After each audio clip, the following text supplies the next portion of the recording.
یا معشر من اسلم ولم یفضل ایمان فی قلبہ، بڑی گہری حدیث ہے. رسول صلی اللہ علیہ وسلم نے صحابہ کی ایک بڑی جماعت کے سامنے یہ بات کی، کہا ایسا معاشر کہتے ہیں کو بڑا ہجوم لگا، ایسے لوگوں کا ہجوم جو اسلام تو مانتے ہیں لیکن ایمان ابھی دلوں میں نہیں گھسا. ابھی ایسی بات کرنے سے ہی پہلے اندازہ ہوا کہ کیا بات ہونے والی ہے. بات ہی تنقید سے شروع ہوئی ہے. ایسے لوگ جو اسلام کا دعویٰ تو کرتے ہیں لیکن ایمان دل میں نہیں گھسا ابھی تک. لم یفضل ایمان فی قلبہ لا تؤذوا المسلمین، مسلمانوں کو تکلیف نہ دیا کرو. پہلے الفاظ، مسلمانوں کو تکلیف نہ دیا کرو. یہاں تک کی بات ہو جاتی نا تو بہت تھی، کیونکہ اگر پہلی بات سے دوسری بات کو جوڑیں تو کہنے کا مقصد کیا ہے، کسی کے دل میں ایمان ہو تو کیا نہیں کرے گا، کسی اور مسلمان کو تکلیف نہیں دے گا. یہاں پر کسی نے مجھ سے پوچھا تھا ایک دفعہ، یہاں یہ کیوں کہا مسلمانوں کو تکلیف نہ دیا کرو، اس کا مطلب ہے غیر مسلمانوں کو دیتے رہے. خیر ہے، اس کا بھی میں جواب دے دوں آگے جانے سے پہلے. دیکھیں، میرے بچے اگر آپس میں لڑ رہے ہیں، بھائی دو بیٹے آپس میں لڑ رہے ہیں، میں دونوں کو بٹھاؤں ساتھ. بھائی نہیں لڑتے آپس میں، بھائی ایک دوسرے سے اس طرح نہیں کرتے. اگر میں ایسا کہوں تو اس کے دماغ میں اگر یہ بات ہے ہاں بھائی نہیں کرتے، میں ہمسائے کے لڑکے سے جا کے میں اس کو ٹھڈا مارتا ہوں جا کے. ایک موقع محل ہوتا ہے جس میں ابھی گھر کی بات ہو رہی ہے، باہر کی بات کا مطلب یہ نہیں باہر کی بات کی نفی ہو رہی ہے. آپس میں اچھے رہو، دوسروں کو دوسروں پہ کیچڑ اچھالتے رہنا خیر ہے. پاگل ہو گیا. جب گھر کی بات ہو، میں اس سے کہوں بھائی بھائی سے محبت کرتے ہیں، اچھا ٹھیک ہے، does that mean we can hate everyone else? No, that's not what that means. تو یہ کہنا کہ یہاں مسلمانوں کی بات ہو رہی ہے تو غیر مسلمانوں کی تو چھٹی نہ، یہ شیطانیت ہے. خیر، اس بات کا جواب ہو گیا. لا تؤذوا المسلمین، مسلمانوں کو تکلیف نہ دیا کرو. اب تکلیف کو بھی سمجھ لیجئے.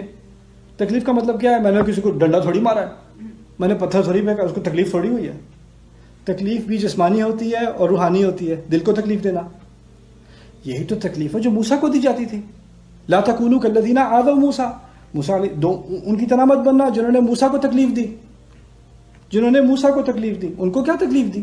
ان کو بنو اسرائیل نے کیا فزیکلی مارا تھا؟ نہیں، وہ تو اپنے الفاظ سے ان کو تکلیف دیتے تھے نا.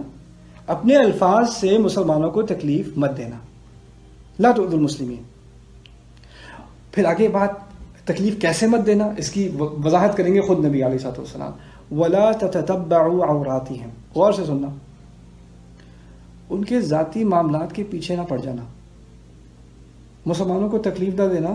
کس طرح تکلیف نہ دینا؟ ان کے ذاتی معاملات کے پیچھے نہ پڑ جانا. پتا تو کروں وہ کیا رہا ہے، ذرا بتائیے تو صحیح کیا ہوا تھا. ویسے کچھ سننے میں آیا، اگر آپ کلیئر کر دیں تو بہتر ہوگا. اچھا، آپ کس کے لیے بہتر ہوگا؟ آپ کو کیا ملے گا کلیئر کرنے سے؟ آپ کو پوری کہانی چاہیے ساری تفاصیل کے ساتھ، پھر آپ کا دل تسلی میں آ جائے گا، پھر ٹھنڈ پڑے گی آپ کو. کسی سے آپ کے ساتھ، آپ کو اگر کسی نے الزام لگایا، آپ کے ساتھ کوئی حادثہ پیش ہوا، بات اننیسیسریلی پھیلی، کسی نے آپ کے ساتھ جھوٹ بولا اور آپ سے آ کے کوئی ہمدردی میں کہے آپ کے بارے میں بڑی بری باتیں کہی گئی تھیں، اگر آپ ذرا کلیریفائی کر دیں تو میری تسلی ہو جائے. چلو آپ کی تسلی ہو جائے. آپ کی تسلی کے لیے میں ذرا اپنی فیملی البم لے آؤں، پھر ہم کھول کے بات کر لیتے ہیں پوری خاندانی طرح. کہاں سے شروع کریں؟ ولا تتبعوا عوراتهم، ان کے ذاتی معاملات کے پیچھے مت پڑا کرو.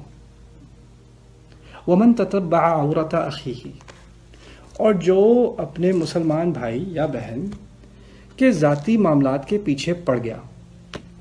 تتبع اللہ عورتہ، پھر خدا اللہ اس کے ذاتی معاملات کے پیچھے پڑ جاتا ہے. ومن تتبع اللہ عورتہ، اور جو ایسا ہو جس کے ذاتی معاملات کے پیچھے اللہ پڑ جائے.